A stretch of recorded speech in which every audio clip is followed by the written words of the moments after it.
Karnataka Chief Minister Siddaramaiah stated that 52 deaths and property damage have been reported due to pre-monsoon rains in the state. He urged officials to take prompt action and provide immediate relief. He also said authorities have already been warned of a strict course of action against them if they neglect their duties. Chief Minister had a video conference to discuss disaster management with the CEO of Zilla Panchayats and Deputy Commissioner of all districts. Siddaramaiah told the reporters this time pre-monsoon rains have been 10% higher. This led to 52 deaths, loss of 332 livestock, 20,000 hectares of crop loss, and 814 houses have been damaged.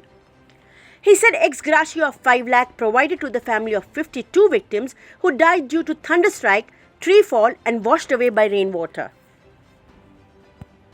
Pre-monsoon ಮಳೆ ಬಂದಿದೆ. Pre-monsoon ಮಳೆ April ತಿಂಗಳಲ್ಲೇ ಶುರುವಾಗುತ್ತೆ. April May ತಿಂಗಳಲ್ಲಿ ಜೂನ್ವರೆಗೂ ಕೂಡ pre-monsoon ಮಳೆ ಬರ್ತದೆ. ಈ ಬಾರಿ ಪ್ರೀ-ಮಾನ್ಸೂನ್ ಮಳೆ ವಾಡಿಕೆಗಿಂತ 10% ಜಾಸ್ತಿ ಆಗಿದೆ. ವಾಡಿಕೆ ಮಳೆಗಿಂತ ಪ್ರೀ-ಮಾನ್ಸೂನಲ್ಲಿ ವಾಡಿಕೆ ಮಳೆ ಅಂತ ಇರ್ತದೆ, ಅದಕ್ಕಿಂತ ಜಾಸ್ತಿ 10% ಜಾಸ್ತಿ ಮಳೆಯಾಗಿದೆ. ಇದರಲ್ಲಿ ಸುಮಾರು 52 ಜನ ಸತ್ತಿದ್ದಾರೆ. 331 ಜಾನುವಾರುಗಳು ಜೀವಹಾನಿಯಾಗಿದೆ. ಸುಮಾರು 20,000 ಹೆಕ್ಟೇರ್ ಪ್ರದೇಶದಲ್ಲಿ ಹಾನಿಯಾಗಿದೆ, ಬೆಳೆ ಹಾನಿಯಾಗಿದೆ.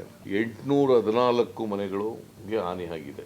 814 ಮನೆಗಳಿಗೆ ಹಾನಿಯಾಗಿದೆ. ಇವೆಲ್ಲಕ್ಕೂ ಕೂಡ ಕೂಡಲೇ ಪರಿಹಾರ ಕೊಡಬೇಕು. ಕೆಲವರಿಗೆಲ್ಲ ಈಗ 52 ಜನ ಸತ್ತೋಗಿರೋರಿಗೆಲ್ಲ 5 ಲಕ್ಷ ರೂಪಾಯಿ ಕೊಟ್ಟಿದ್ದಾರೆ.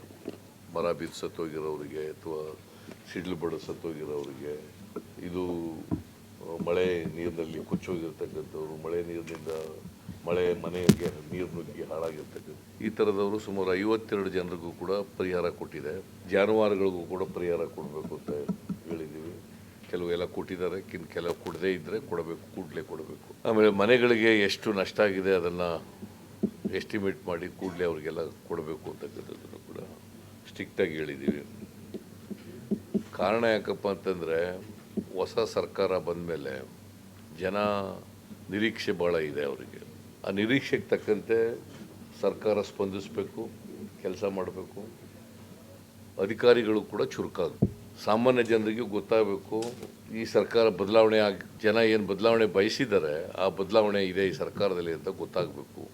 ಅದಕ್ಕೋಸ್ಕರ ಕಟ್ಟುನಿಟ್ಟಿನ ಸೂಚನೆಯನ್ನು ಜಿಲ್ಲಾಧಿಕಾರಿಗಳಿಗೆ, CEO ಗಳಿಗೆ ಕೊಟ್ಟಿದ್ದೀವಿ.